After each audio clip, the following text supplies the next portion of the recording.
in. So you're welcome to begin. Thank you very much, Rich. I appreciate it. Good morning, everybody. Welcome. My name is Gina Ellert, and I am here in Northern California, near Sacramento, California.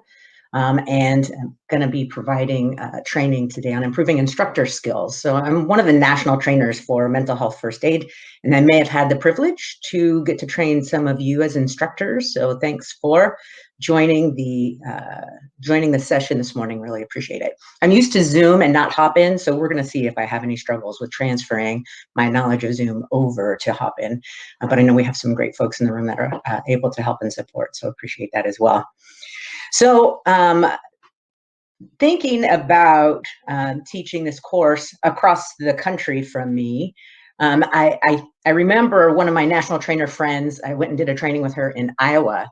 And I said to her, I said, Jill, do we call Iowa people Iowans or Iowanians? And she told me, you totally call them Iowanians. They really like that. And obviously, we're not friends anymore. No, I'm just kidding.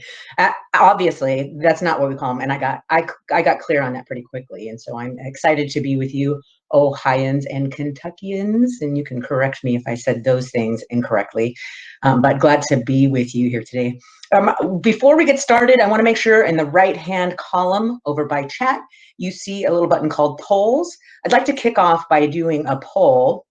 So if you can click on polls, I would like you to answer the question there that's posed by Kara Atwell. If you could have any superpower, what would it be? And you can scroll down and pick the one that most applies to you. And if you don't have one that you think is best fit for you, you can put it in the chat box afterwards. But if you could take a moment to complete that poll, I just want to get a sense of what superpower you would like to have. And folks, let me know if you're not seeing that or if you're unable to access that.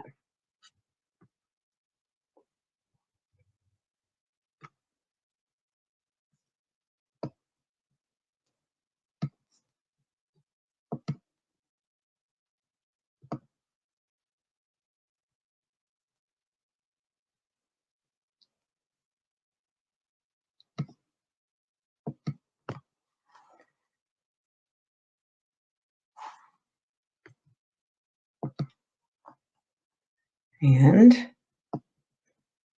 I'm wondering how I would see results. I'm not seeing a see results here, so we might have to take some guesses or move it over to the chat if you're not able to see that.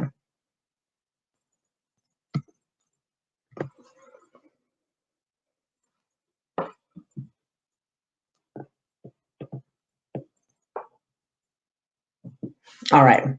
I'm not seeing it in the poll section, so if you can just go to the chat box. Lane, thank you, Bridget. Eating anything is the winner so far. Love that. Thank you. Eating anything with no effect. I got you, totally. Bridget, how many people are saying that they want to read other people's minds? It's an interesting one. I always wonder who in the room wants to know what everybody else is thinking.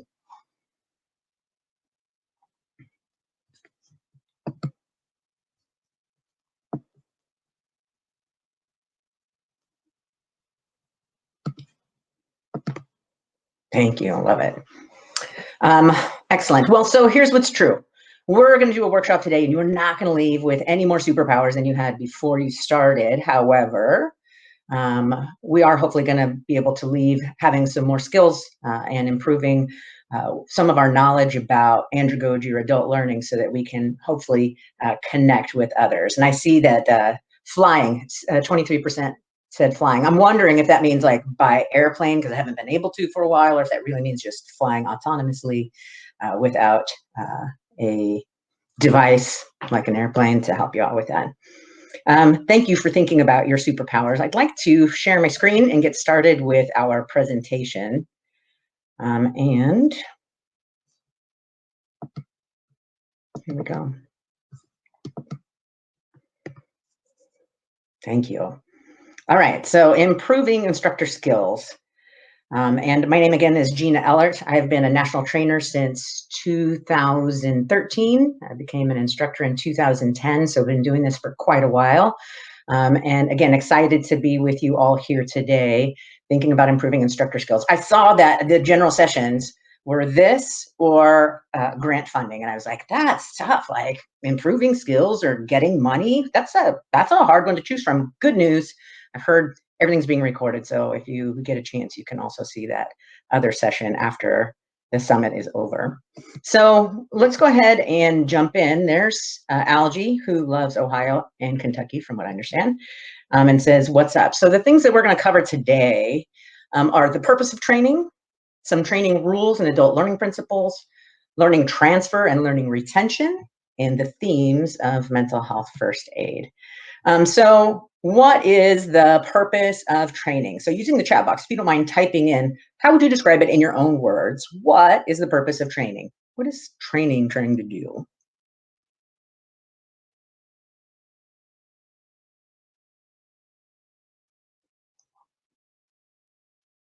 Thank you. I see increase knowledge and empower. Thank you. I see share knowledge. Others, please. Learning. Thank you. Purpose of training is learning. I like that. Builds skills. Sure. Others.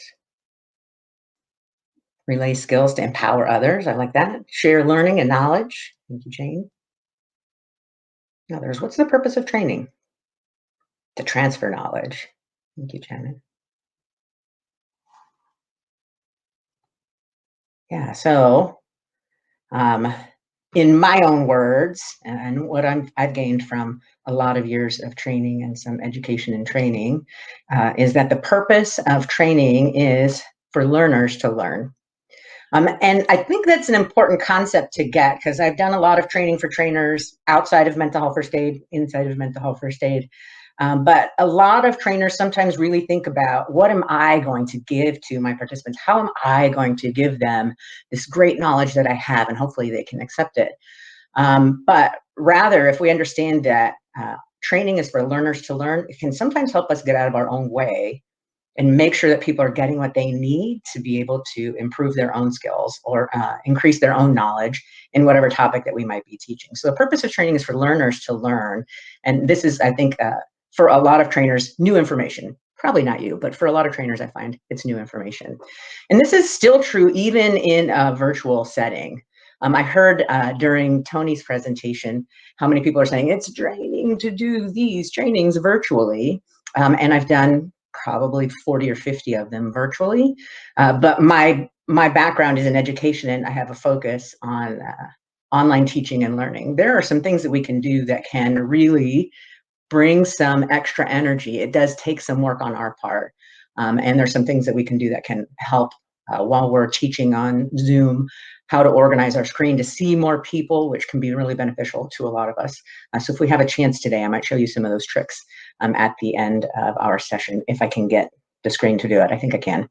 All right, so there is a rule called the 90-20-8 rule. You might have heard of this rule. And what the rule says is that adults can listen with understanding for about 90 minutes. That's pretty much why we put breaks in trainings at about the 90-minute mark. People need a break. Their brains are full within 90 minutes. So they can listen with understanding for about 90 minutes. They can listen with retention, kind of retain some of the things that we're talking and lecturing about for about 20 minutes. And most importantly in this rule, they need to be involved every 8 minutes. So if you think about how the mental health first aid course is set up in person or virtually, there are a lot of opportunities for engagement, a lot of discussions that we can have, a lot of chats that we can do, breakout rooms, annotating on whiteboards, these types of things. And these interactions are very useful and helpful for the brains of the learners. And so many times we'll be lecturing and we'll feel like, oh, I'm a little behind, I'm going to skip an activity. I'm going to have us rethink that as we go through the course today, just based on how people learn. So this is called the 90-20-8 rule, and we need to get people involved, or we need to change the method of the way that we're delivering training every 8 minutes. And newsflash, when it comes to online learning, it's every 4 minutes. They need to be engaged. And if you think about it, how people use technology today to shop, how they use it to date, left swiping. People don't have a very long attention span in the virtual world. And so we need to get people involved even more often in that setting. So we want to think of ways we can do that. Some of the things that we can do might be asking questions rather than explaining. Many times in the teaching notes, we're told, say this, do that. Sometimes we can change some of those say this or explain this or that in a way that we can make it a question that other people can answer and they get to be right. And that's something that they want. We'll talk a little bit about that later in the presentation today. So why is the 90-28 important for instructors to know? Why do you think that's important? And you can just type in the chat box. Why do you think it's important that we know that adults can listen with understanding for 90 minutes, listen with retention for 20 minutes, and need to be involved every 8 or 4 minutes? Why is it important?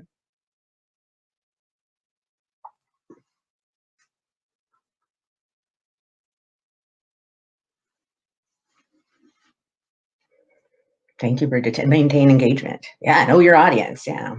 We want to keep our learners involved and learning. Yeah, really important. Some of the best trainings really are going to have a lot of involvement. It maximizes that learning experience. Thank you, Helen. Yeah, so these things are important. Shapes how we plan out our training experience as well. And if you want people to learn, you have to create an environment where they can do that. Thank you, Becky. Absolutely.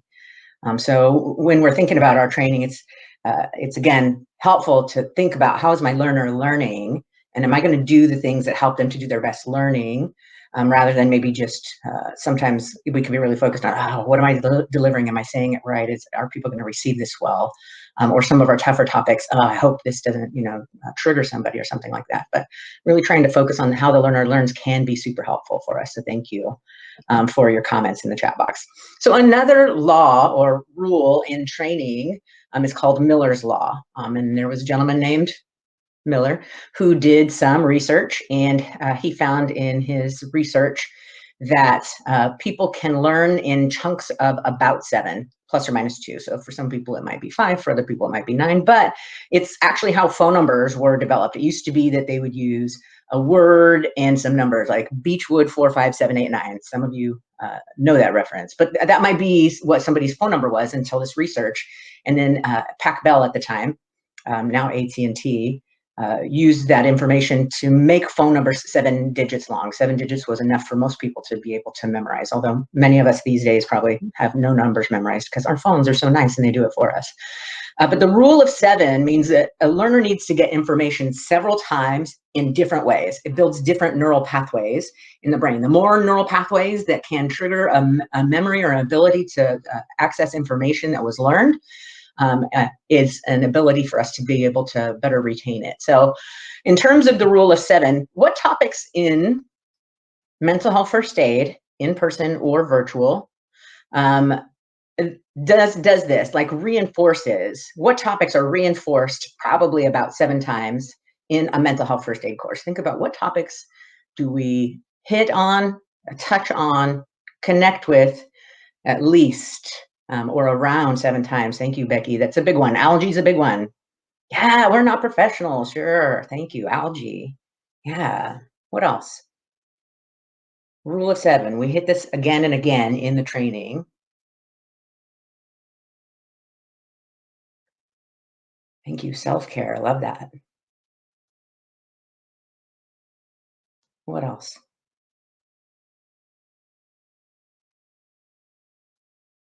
Recovery. Ah, beautiful. So we're hitting these themes of mental health first aid, these things that we see repeatedly in the curriculum. Excellent.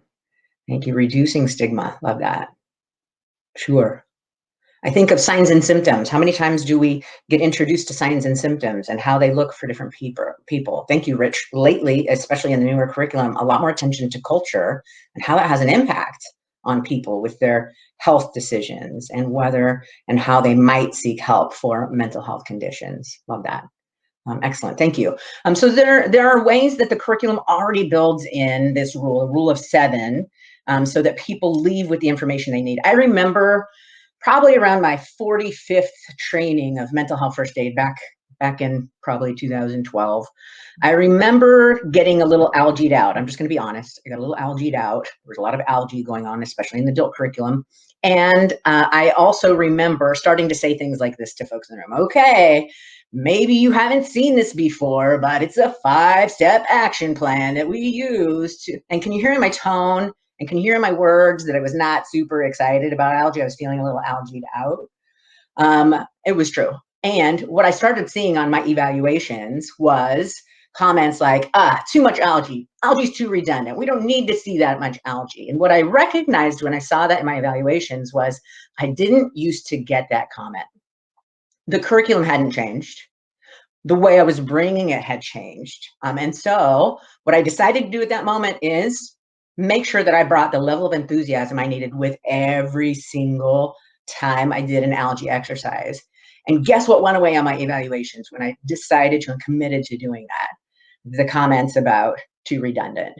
So 7 times isn't too redundant, no matter what it is. It's how we bring it and making sure that people get it in different ways, because that's how people connect to the information. And some people will connect with one way that you say it. Some people will connect with the activity you did that really reinforces. Others will connect with the reading or a discussion they have with another participant. So the more ways we can get people connected to the information, the more likely it is that they're going to be able to retain that information. So this is Miller's Law, also known as the Rule of 7. So just some things to know about memory. Short-term memory enters our brain, or our brain is ready for whatever and decides whether we're going to keep some information or not. So how quickly do you think the brain filters any unnecessary information? 10 to 15 seconds, 1 to 2 minutes, or 1 to 2 hours? Type in the chat box. 10 to 15 seconds, 1 to 2 minutes, or 1 to 2 hours. How quickly do you think the brain filters unnecessary information?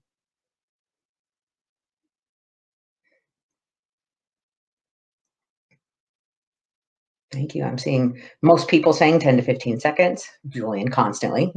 It's a constant rolling. Information is entering and leaving. Yes. And the answer is, in terms of how our brain filters out unnecessary information, is 10 to 15 seconds.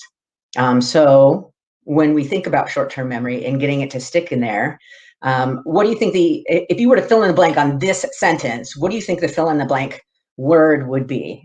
If the sentence was, it's unreasonable to expect that an adult learner will remember what you said if you said it only blank. What's the answer? What's the answer to that? Yeah. Yeah, thank you. Yeah, if you say it only one time or once, it's unreasonable to expect that they'll get it. If we understand brain science and the way that people learn, we won't rely just on, I said it once. They should know because I said it once, because it's unreasonable to expect that an adult learner will be able to, especially when we're thinking about 6 hours of training together or 8 hours of training in an in-person class together. So getting that information in different ways in different times is super helpful for our learners to be able to learn. So I'm introducing you here, if you don't already know, to Malcolm Knowles' 6 Principles of Adult Learning. And Malcolm Knowles is known as the father of andragogy, which is really adult learning. So the father of adult learning. And these are the 6 principles of adult learning that he came up with that people still rely on today. And those are, number 1, adult learners are motivated and self-directed. So there are components of a mental health first aid class where we give people an opportunity to self-direct. Think of in an in-person class, small group discussions. Think of in a virtual class, breakout rooms. So when we can give people those opportunities to be self-directed, to come up with the answers on their own, they're into it. That's one of the principles of adult learning. 2, adult learners bring life experience and knowledge. And so many of us have seen in our classes that some people have some experience related to either mental health issues or how to be helpful.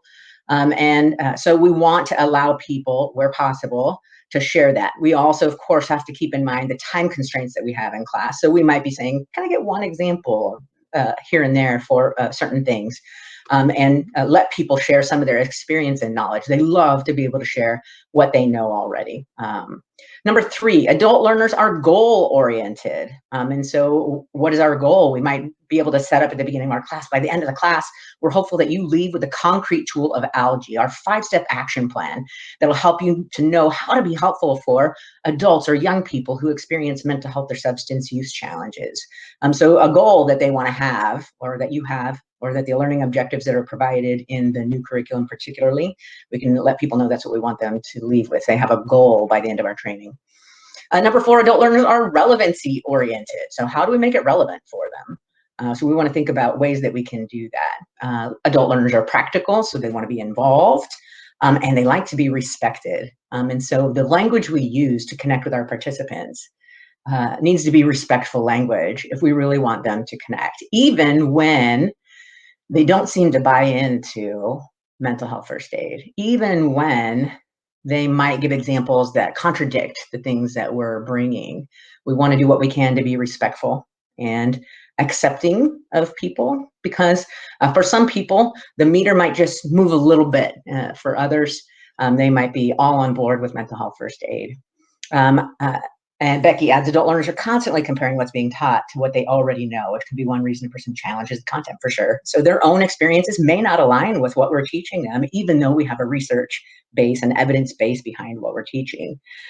So helping people to understand that and allowing them to have their own experience. Their experience is what it is. We can't say, nope, you didn't have that experience because it doesn't match up with the research. We can't say that to people. So what's in it for me is WIFM, as a nice acronym that we use for adult learners. Thanks, Rich, for adding that as well. So these are the 6 principles of adult learning. When we think about them or know about them and think about how they apply as we're training a class, it can be really helpful to make sure that people are connecting with the content. Some more principles of adult education.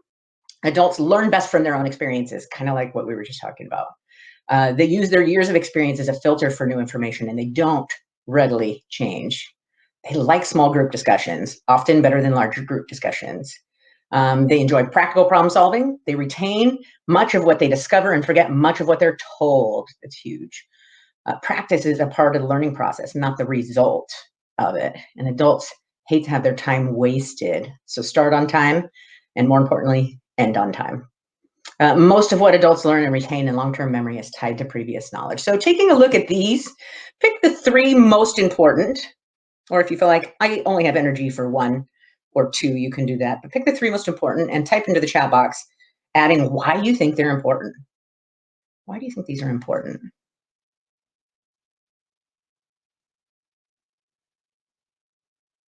What are the most important to you?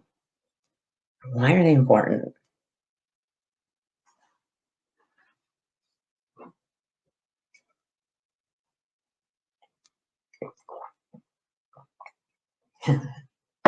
Julian, I just saw your comment with your kids a million times. True.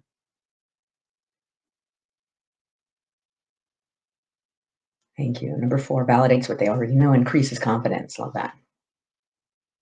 Keep their learners engaged in learning. Thank you. Learning by doing is where it's at. Thank you, Janet.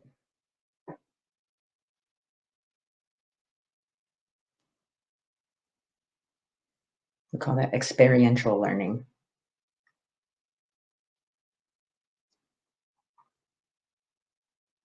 I know, Becky, you're right. You can't just pick 3. Some of us can't just pick 3. Thank you.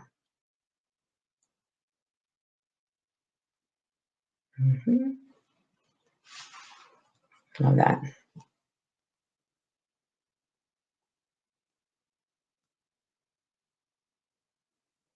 Thank you. There's always so much to do. Yeah, leaving without gaining something is frustrating. And you really can't call that training, I think, because people are supposed to leave with improved skills when they go to training, right? Improved skills. Thank you.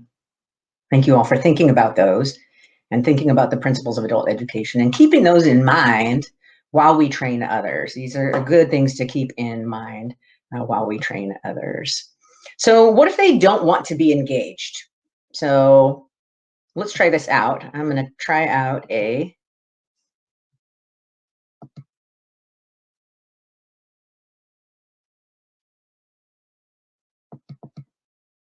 I think we're going to get it this way. Just in the chat box, type in, what if they don't want to be engaged? And Julian, thank you. And people are checking emails, taking phone calls for sure. They are, agreed.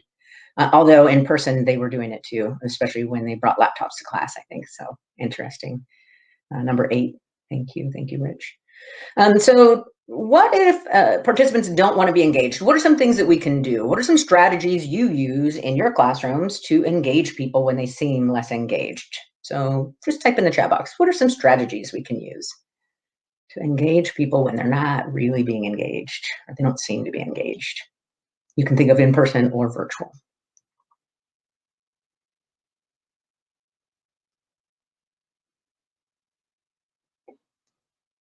Janet, love it. Stop lecturing, get them involved. Sharing a personal story, yeah. When we share stories in mental health first aid, we ask them to be brief, relevant, recovery oriented, to ask them to help in some way. Yeah, use humor. Thank you, Mickey. A lot of people respond well to humor. Open-ended questions. Thank you, Becky. Yeah, humor. And we got to be careful to make sure we're using appropriate humor. Some of the best humor that we can use, it's the safest humor to use for many of us, is self-deprecating humor, as long as we're not overusing it. You ever seen somebody in front of the class and they're using a lot of self-deprecating humor, like, oh, I'm not really good at this. Oh, this is so, oh, it's because of me. And then sometimes it's at first you're like, oh, that's funny. And then after a while you're like, oh, are you okay? Should you even be up there? You should go take a rest, do some self-care. So thinking about appropriate use of humor. We never make fun of people with mental health or substance use challenges, or the experiences related to that, but rather maybe some self-deprecating. Thank you. Becky added an informal poll. Raise your hand if, yep, direct questions if you have a good read on them. Yeah. Catch them nodding. I see so-and-so agrees with this. Thank you. Sometimes a break. Yeah, for sure. Maybe it's just been a while since our last one. Becky, you might be thinking it's been a while since our last one. It hasn't been that long, but you'll get a break soon, just so you know. Jane says, quick quiz or question to make sure they're with you in the learning. Yeah, giving positive affirmation to the people that are participating well. Yeah, thank you. All those things are ways that we can engage folks. And some of these are some of the ones that you've brought up before. Get them curious about the content. Ask those questions. What's in it for me? Rich already brought this up earlier. Know your audience, also brought up earlier. Align training with the needs of adult learners and your audience, and use pause as well. I say in an in-person class, just smile at people for about 7 seconds, count slow, and just wait for the response. Sometimes they're just thinking and want to have a brilliant response in front of their peers, and it takes them a second to do that. Sometimes I've seen trainers, and you have too, who ask a question, and if nobody answers it within 2 seconds, they give the answer already. Let people engage with the material or simmer with it, marinate in it a little bit, and be able to share. In a virtual environment, I say give them 10 seconds, because some are actually typing and some are pecking while they type. It may take them a while to get their answer in the chat box if they're using chat.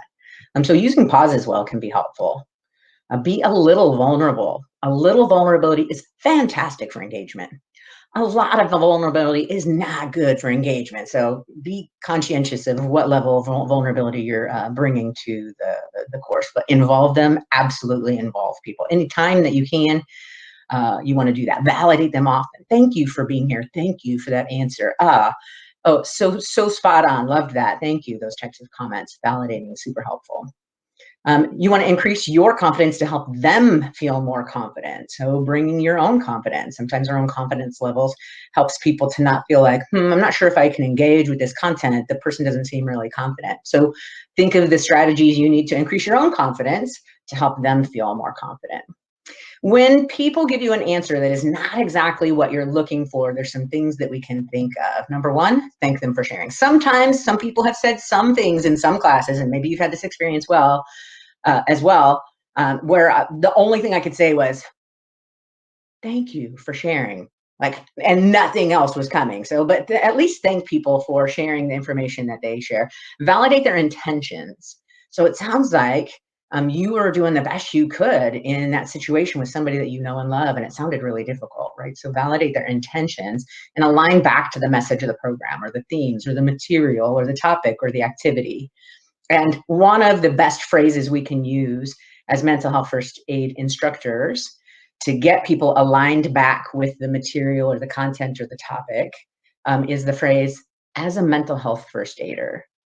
If you don't already have that in your toolbox as an instructor to use early and often when training, please put it in there today. As a mental health first aider is a great way to respond to questions or comments and get people back aligned with where our messaging is, what the themes of mental health first aid are, what the core messages of mental health first aid are. So sometimes they don't want to be engaged, but you all already know a bunch of things that we can do to help engage them. So transfer of learning, also known as learning transfer, is defined as transfer of learning occurs when learning in one context or with one set of materials impacts on performance in another context or with other related materials. So our hope when we have people do scenarios in our classes is that they can apply that knowledge and that experience to trying it out in the real world. So that's transfer of learning. It's impacted by the level of understanding gained during the training, not by memorizing random facts. And so the more often in varied ways training is delivered, the more likely the transfer of learning will occur. We talked about this already. There's a law called something. What is that law or that rule that is defined by the more often in varied ways training is delivered, the more likely the transfer of learning will occur? We talked about it a little bit earlier. What is it? What's the answer? What's that rule or that law called? Thank you, Janet. It does include 7 in it.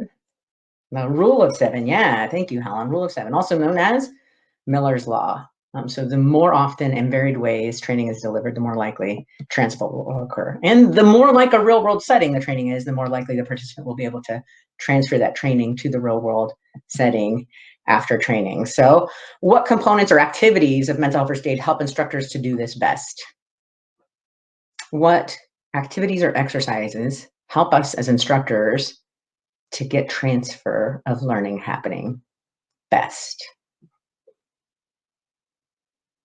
Yeah, small group scenarios. Yeah, excellent. Probably the number one. Yeah, but breakouts, polls, knowledge checks. Thank you, Helen. Yeah.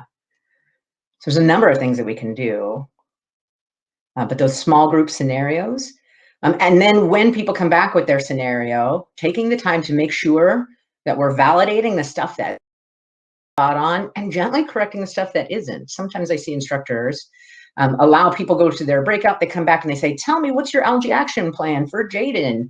And they say some things and they go, excellent job, yes. And I'm thinking, did we hit the steps? How did we? So we might spend more time debriefing those exercises because they're the closest, we call it near transfer, they're the closest to what their experience might be outside of our training classroom. So taking the time to gently correct or discuss, well, what if it would have looked a little different? What if Jaden would have responded this way? Those debriefs for those scenarios are really where some of the best and most rich learning can happen related to using mental health first aid out in the world when people leave our classes.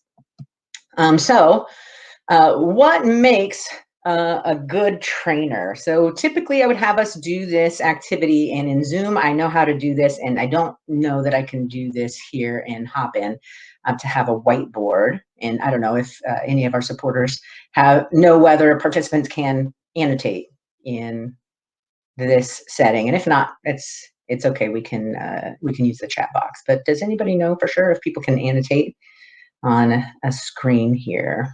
I was looking for it. I didn't see. Yeah, thank you, Lucas. I didn't think so either. So what we'll do is we'll just use the chat box.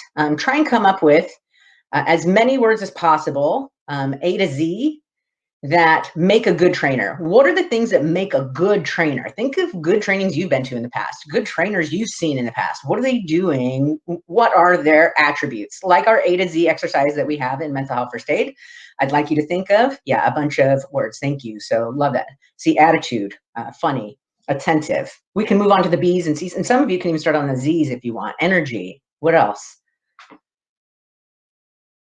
Thank you. Zealous. Oh, thank you, Mickey, starting from the other end. Vocal. Thank you. Empathetic. Knowledgeable. Cares about the subject and the audience. Beautiful. Enthusiastic. Witty. Engaging. Thank you. Punctual. Thank you, Julian. Yeah. Relatable. Love that. Good. We're moving to the middle of the alphabet. Love that. Questions. Asking questions. Yeah. Being open. Sure. Focused on learning, not the sound of their own voice. Ah, Becky, you're talking to some of us. Thank you. Sure. Connective. Calls people by name. Thank you, Artesia. I hope I said that correctly. Janet, devoted. Yeah, Helen's is prepared. Thank you. Any others? I feel like we've gotten a lot of the letters of the alphabet, although I can't tell you for sure that I've tracked them all perfectly. Patient, thank you. Responsive, extra engaging. You got creative with the X. Good job there, Janet. Thank you. I don't think we saw a K because that's always a difficult one too. I think of Scrabble or Words with Friend. The K is worth 5 points. It's going to be harder to come up with a word that starts with that. Thank you. Mindful, kind. Tracy, way to go. You did it. Good job. And same with Holly. Thank you. Happy, beautiful. Yeah, so there's a number of things that can help. Thank you, Rich. Kinetics and kinesthetic learners. Love that. Knowledgeable. Thank you. So we're getting the Ks. They're all taken care of now. Good job. So thank you for thinking of A to Z. There's a lot of things that really help to make a good trainer. And you can see that many of the words were duplicated in our exercise here. Being kind, being empathetic, being knowledgeable, and relatable. And many of those things relate to the skills, but also the engagement of the instructor in front of a class. So good work. Thank you for taking the time to do that exercise. I'd like us to try something out in terms of memory. And so what I'd like you to do is I'd like you to add these numbers up. Just go ahead and add them. You don't need a piece of paper. Don't type in the chat box. Don't type in the chat box your answer. But I'd like you to add up these numbers. Take another minute or so, maybe 30 seconds.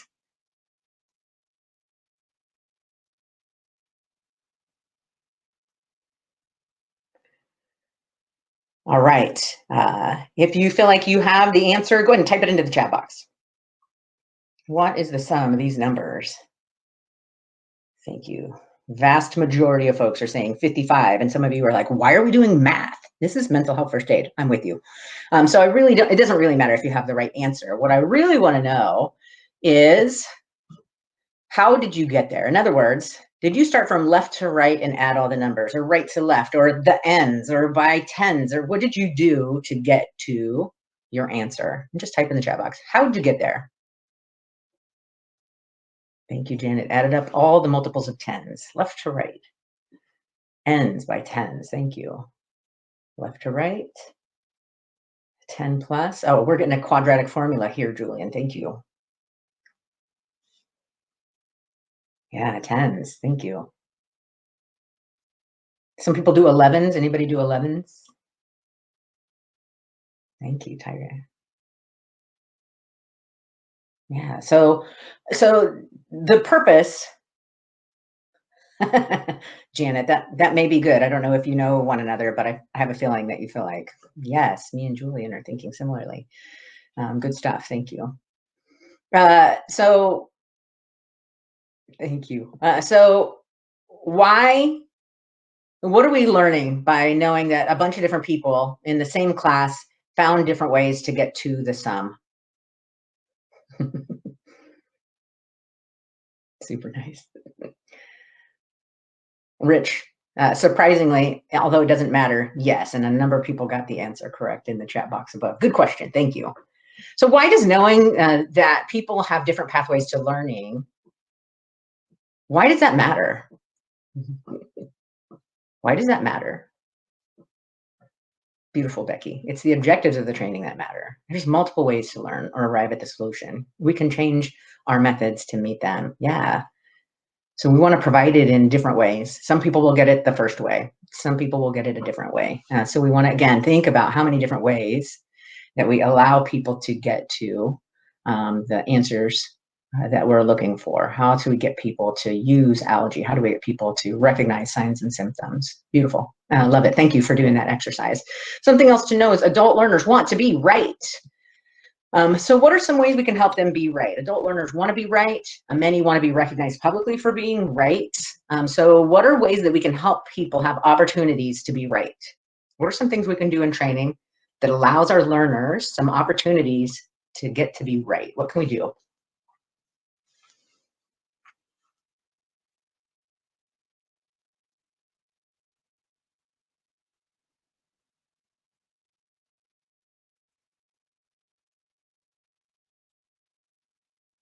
Thank you. Ask them to share. Ask how the learning may impact them. Yeah. Ask questions clearly. Love that. I love that you added clearly, Janet. Inviting responses to things we just covered. Yep. Yeah. Changing those explanations in the teaching notes into questions that are hard to get wrong. Yeah. Not tell them there's only one solution. Make it clear the approach must be genuinely from them. Love that. Affirm their efforts if they don't come up with the correct answer. Give them more opportunities. Yeah, I love that, Helen. Love that. Yeah, so we want to think about finding ways to turn some explanation points into questions that allow them to be right. Um, Chat about how you might change this statement into a question that's easy to get right. So if this was a statement that you saw in your teaching notes, how could you rephrase this into a question that people are probably going to get right? So a sign is something you could see, a symptom is something someone experiences. You could tell them that, or what could you do? What could you say that allows them to be right? Thank you. Review, review, review. And the right answer. Thank you. Thank you. Who can share with me what is a sign? Yeah. And who can share with me what is a symptom?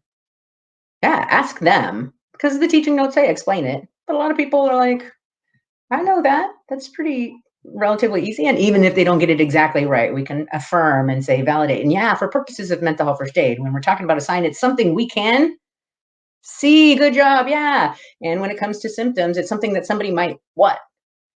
Feel. Right. So thank you. So love it. Which of these words describing something you can see? It's like a stop sign or that.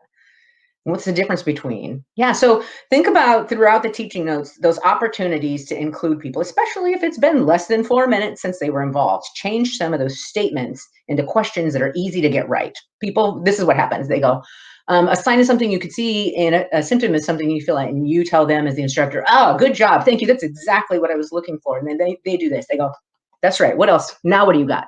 And they'll be a little more engaged. They'll want to participate more often when they get to be right. So we want to make sure that we offer those opportunities. That's not true for everybody, but for a lot of people, it really is.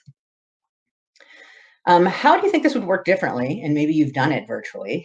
How do you think this could work differently in a virtual course?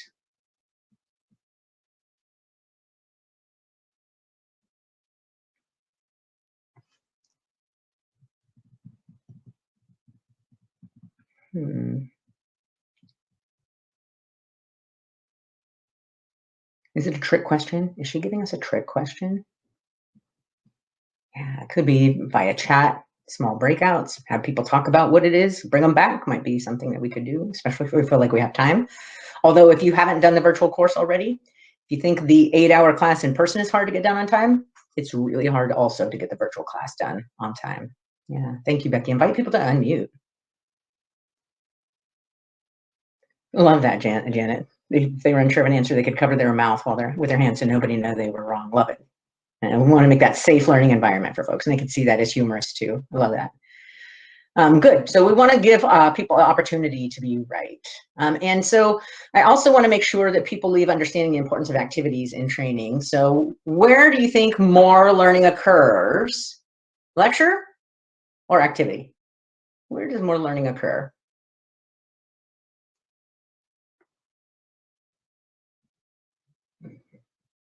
Yes. Yes, activity. I'm seeing folks say it's the activity, it's the hands-on, and that is where most of the learning occurs. It is true. And so, good job. What are the 3 parts of any activity in the mental health first aid curriculum? If you were thinking about the teaching notes, they're broken up into 3 categories. What are those 3 parts? Each activity. Becky agreed. Setup, activity, and debrief. Excellent, Bridget. Yeah, so there are 3 parts of in the curriculum: setup, facilitation, and the takeaway and the debrief. So yeah, out of these 3, where do you think most of the learning happens? Setup, facilitation, or takeaway? Where's most of the learning happen? Setup or instructions, facilitation or doing the activity, or takeaway or debrief? Yeah. So we want to make sure our takeaway is really where we need people to do, what we really need people to get, that takeaway. Thank you. So we need to spend, in terms of our activity, where the most learning happens, we want to spend our time at the debrief where possible. What's the second most important component out of setup and facilitation? If takeaways where the learning happens, what's the second most important component out of these 3 parts?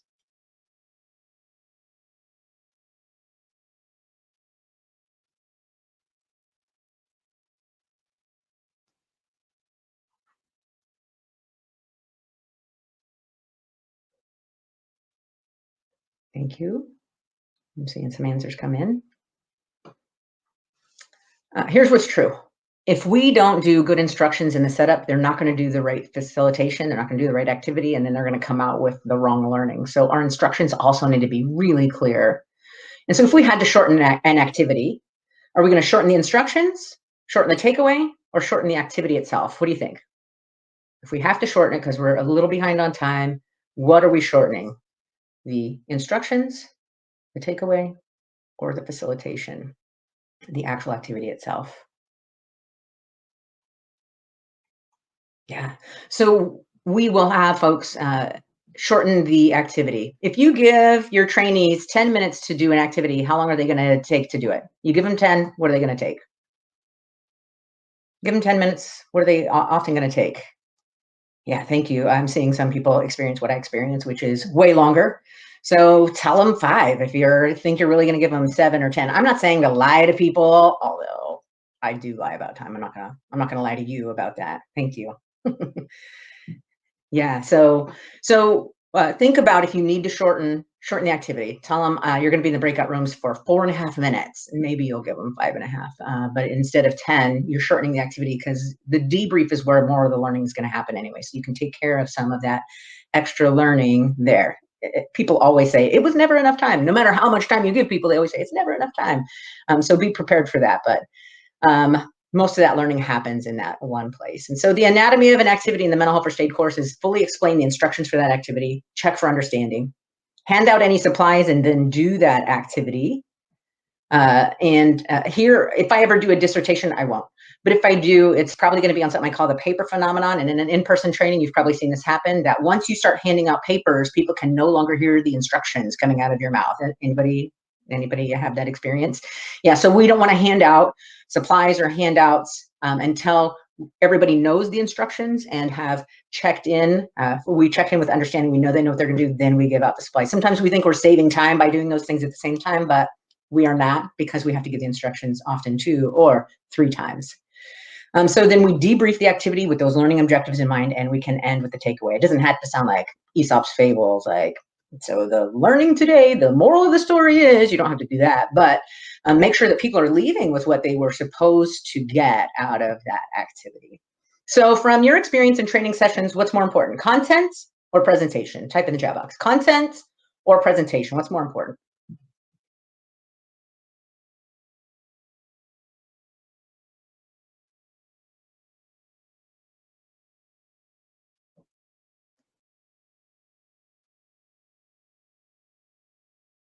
I'm seeing both. I'm seeing content. I'm seeing a lot of people say presentation, and a lot of people saying both. Yes, they're both important. So people need to come to a training to get content. That's what they're there for. But the way it's presented can help people to get that information better or not. And so both of those things are really important for us to focus on, making sure we're good on the content, making sure we're doing what we can to do our best presentation and engage folks. So what are some of the themes of mental health first aid? You brought up some of them in the A to Z exercise earlier. What are some of those themes of mental health first aid? Thank you, Becky. It is tough.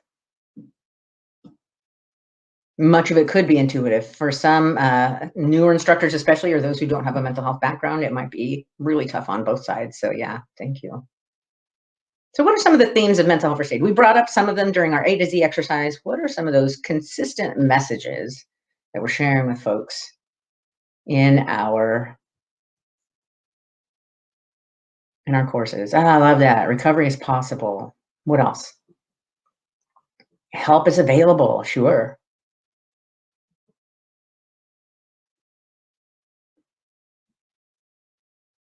Reduce stigma. Do some self-care. Yes. You are not alone. Love that. Thank you. Thank you. Early intervention, connect with others, assess and approach. Yeah. Singing, Julian, singing is a big part of mental health first aid. I'm a big fan. Love that. People care. Love that. Yeah, thank you. Support is always available. And we need to let people know that. So Yes. And support is always available. Love that. What does a mental health first aider say or do? So as a mental health first aider, stay in your lane. Hope, no hope. Apologize for Algie was showing off his cape. Focus on the care, not the cause. We stay neutral on medication. We want to decrease stigma. We are conduits to care. We want to center the person. We have trust. Algie, not Algef. There's no F in Algie, meaning we don't force anybody to do anything. We're encouraging people. And mental health first aiders get a certificate, not a cape, but Algie gets a cape and he's showing off. So thanks, Algie. So yeah, conduit to care, love that. So there's a number of themes that are part of mental health first aid. You don't have to do it, but it really might help. Self-determination is huge, a huge tenet of recovery. Individualistic. We want to focus on the roots of issues, not the fruits that we're seeing. First aiders don't give advice, especially unsolicited advice. We want to give hope with facts or facts with hope. And recovery is the expected outcome of mental health treatment in the United States. So a number of themes. Think about often, early and often, using these themes throughout our course to have people leaving really thinking about these concepts or these consistent themes throughout our course. So I'm at the end of our presentation, but I also want to make sure that you are aware of some resources. I gave a handout to the organizers that may be able to help out with resources. And I understand you're all also getting a copy of this book, Training from the Back of the Room. Super easy read. It's fun, from Sharon Bowman. And there are others that are listed on here that are cool, but I like this one because it's a fast, easy read for folks. So glad you're all getting to leave with that, and I hope that you get a chance to enjoy it. And I want to thank you for your time and your participation. I'm Gina Ellert, again, National Trainer for Mental Health First Aid, and I have enjoyed hanging out with you so far this morning. So if anybody has any questions, I have a training starting in 8 minutes, but I can take a couple of questions if you have any. Otherwise, it's been great hanging out with y'all. Julian, good question. There's a FAQ, I think, on the instructor portal that talks about the steps to become national trainers. They're often looking for people who are doing it a lot with really good scores, and especially if you have a background in some of the areas where they don't have a lot of expertise in some of their national trainers. It's a great question, Julian. I'm going to leave that for you and your local folks to figure that one out. Thank you. Where's the instructor portal? Love it. Thank you so much. Love that you all hung out with me this morning. And if you don't have any other questions, I would release you back into the wild to do your good mental health first aid work. Thank you so much for being instructors of this important course. It has an impact in our communities and impacts many of us, our loved ones, our family members, our community members. So thank you for doing your good work. I really, really appreciate it.